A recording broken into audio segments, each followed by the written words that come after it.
Bismillahirrahmanirrahim. Mr. Rana Mashood, Special Assistant to Prime Minister for Youth Affairs, Honorable Dr. GLW Vikra Masange, Director General of Colombo Plan Staff College, Ms. Kulmeena Bilal Sahiba, esteemed guests, ladies and gentlemen, Assalamu alaikum and good morning. I extend my heartiest gratitude to the organizers, especially the Colombo Plan Staff College and the National Vocational and Technical Training Commission for bringing us together to discuss such a vital topic. It is an honor to be here today to discuss a topic that is not only close to my heart, but also pivotal to the future of our global workforce and societal advancement. Empowering workforce and gender inclusivity, navigating the technical and vocational education training landscape through digitalization and green practices. Pakistan has a long and a fruitful history with CPSC dating back to its establishment. As a founding member, Pakistan has significantly benefited from the CPSC's expertise in technical and vocational education. This collaboration has enabled Pakistan to build its technical education capabilities, enhancing human resources and contributing significantly to the development of its workforce. The historical context of our partnership with CPSC highlights the instrumental role Pakistan has played in regional development and cooperation through TVET. This relationship underscores our commitment to advancing technical education and ensuring that our workforce is equipped with the skills needed to thrive in the modern economy. Today we gather to explore the transformative potential of digitalization and inclusivity in technical vocational education training and to share insights and strategies that can drive sustainable development and economic growth.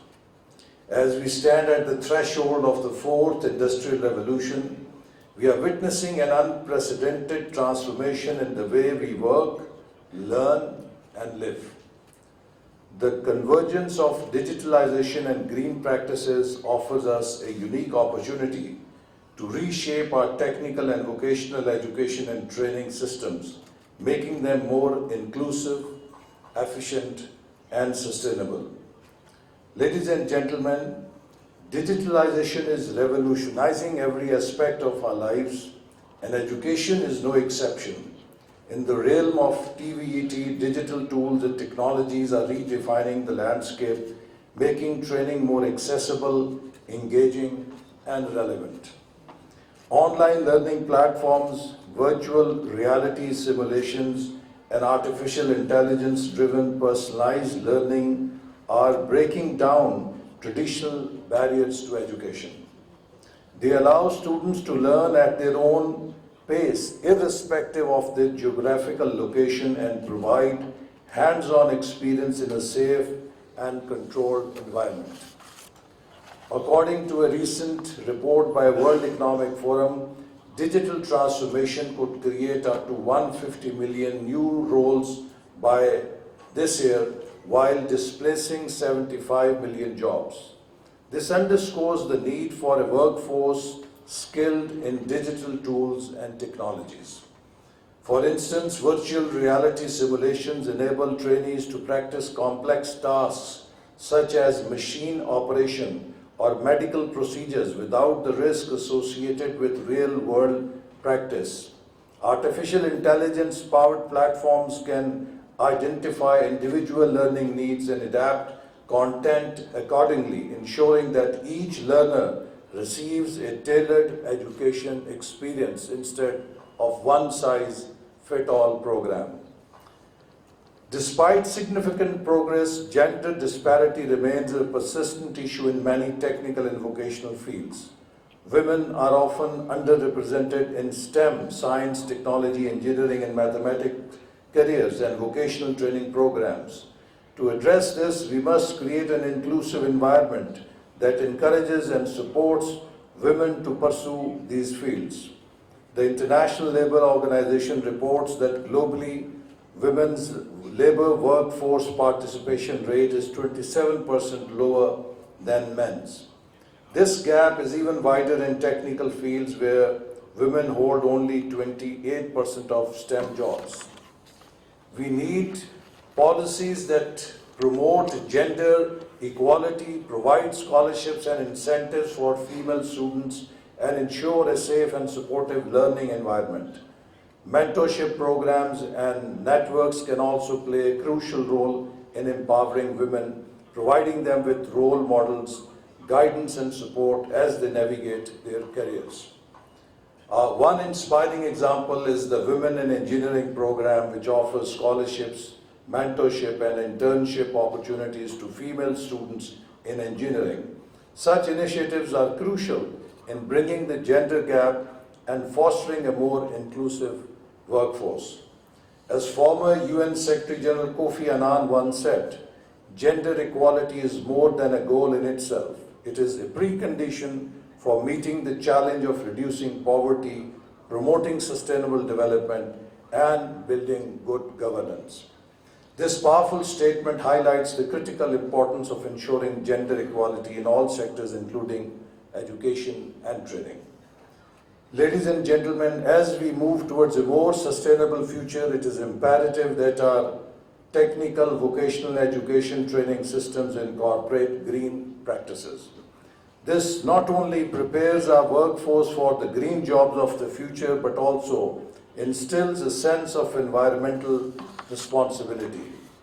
According to the International Renewable Energy Agency, the renewable energy sector employed nearly 15 million people worldwide last year, with the potential to create millions more jobs as the sector expands.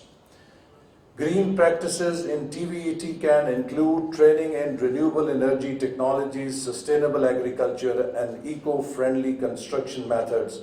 Incorporating these practices into the curriculum ensures that students are equipped with the skills needed to thrive in a green economy. Moreover, TVET institutions themselves can adopt sustainable practices such as using renewable energy sources, reducing waste, and promoting energy efficiency. This not only reduces their environmental footprint, but also serves as a practical demonstration of sustainability for their students. The intersection of digitalization and green practices offers immense potential for innovation and growth. Digital tools can enhance the efficiency and effectiveness of green technologies, while green practices can drive the development of sustainable digital solutions. For example, Internet of Things devices can optimize energy use in buildings, reducing both costs and environmental impact. Similarly, artificial intelligence can be used to develop more efficient renewable energy systems and predict environmental changes, helping us to better manage our resources. The implications of these advancements are particularly significant for developing countries like Pakistan. Digitalization and green practices can provide a pathway for these nations to leapfrog traditional development stages and directly adopt cutting-edge technologies and sustainable practices. At times when the paradigms shift or change, that is a golden opportunity for the laggards to catch up and be with the developed countries by bypassing many stages. For developing countries, digitalization can democratize education, making quality training accessible to even the most remote areas. This can help bridge and skill gap and equip the workforce with the competencies needed for modern industries. So for developing countries, it is a big advantage that we don't have to build infrastructure everywhere. Green practices, on the other hand, can ensure that economic development does not come at the expense of the environment. By adopting sustainable technologies, developing countries can pursue growth while preserving their natural resources for future generations. Ladies and gentlemen, for Pakistan, these trends hold transformational potential. As a country with a large and youthful population, Pakistan stands to gain significantly from digitalizing its TVET systems and integrating green practices. And as the Honorable Delegate Ms. Rumina was mentioning 5 E's framework, we have today great economic challenges which Pakistan is facing. And unfortunately, none of those challenges is because we lack in expertise, or we lack in resources, or we lack in our vision, or we lack in our imagination. Unfortunately, it is due to the checkered political history of instability that the policies could not endure or could not continue. If you look at the international scene, you will find that in every successful country, there has been at least a decade-long continuity for policies through political stability. India benefited from a decade-long tenure of Mr. Manmohan Singh, and now 15-year tenure of Mr. Modi. Bangladesh benefited from a 15-year-long track or tenure of Ms. Hasina Wajid, which enabled those policies to take root. In Malaysia, in its transformative period, it was 22 years of Dr. Mahathir's government that provided 2 decades of continuity. And likewise, Singapore, Korea, China, Turkey, take any country. So unfortunately, in 75 years, Pakistan has not been very fortunate in having stability. And I always say, and I keep repeating, that for any country to develop, there are 4 prerequisites: peace, stability, continuity of policy for a decade, and a continuous commitment to reforms, to change. And if these 4 ingredients are not there, no matter how good your intentions are, nothing will take place. So it is about time, and I hope that we have learned our lessons, and the 5 E's agenda, which is a national economic transformation plan that seeks to set up a socio-economic foundation for Pakistan that will enable Pakistan to become, inshallah, a $1 trillion economy by 2035. We hope that political instability will not come in its way, and we will be able to, inshallah, achieve our goals. And the 5 E's, as very rightly mentioned, completely align with the objectives of this conference. Pakistan has great challenge. We are facing extreme pressure of resources. I am a planning minister who has to fight or knock off mountains of poverty, unemployment, underdevelopment, but I have no resources at my hand because we are under very tight fiscal IMF program. Recently, 300 billion rupees we had to cut from our development program only to save our people from more taxation as part of the fiscal discipline or stabilization program that we have to follow. So in such situation, when you do not have resources or investments for growth, how do you grow? The only key for growth is productivity increase. Only through productivity we can create new growth. And for productivity, the skill set of human resource is very critical and essential.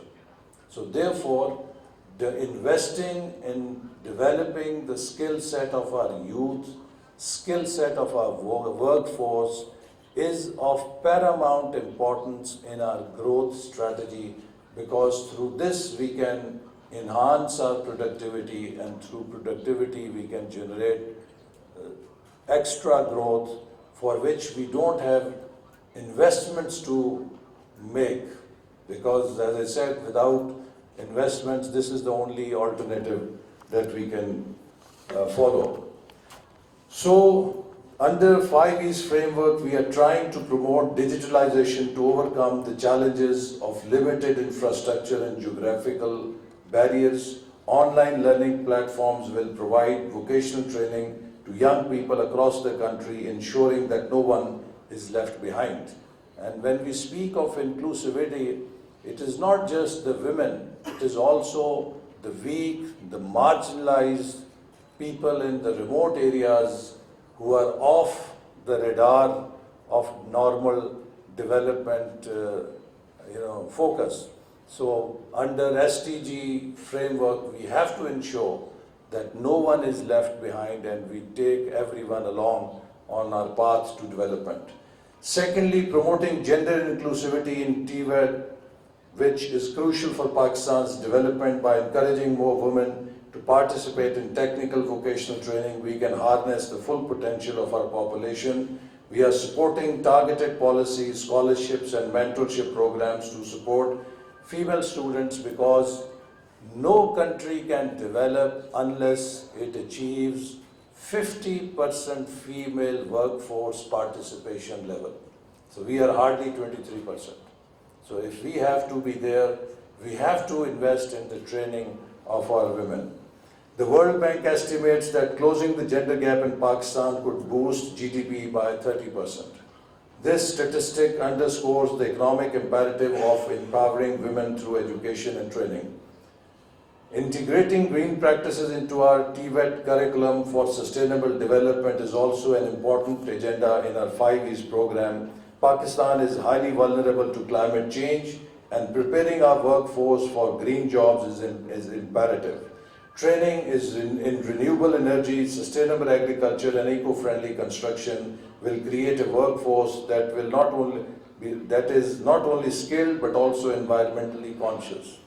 2 years ago, we faced the most terrible economic disaster, bringing us a loss of $30 billion.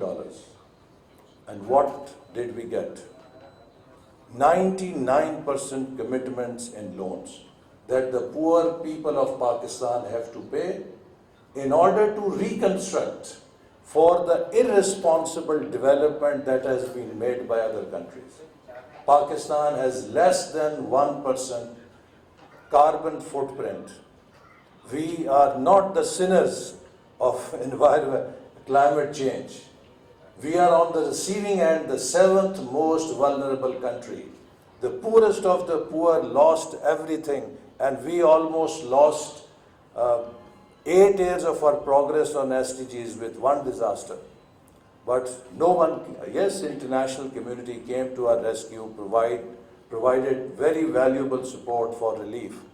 But no one has till now come to help us to rebuild, reconstruct an adaptable infrastructure.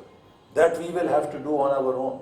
How unfair it is that we, the people in Pakistan, the poor in Pakistan, suffer for the irresponsible development of the developed world.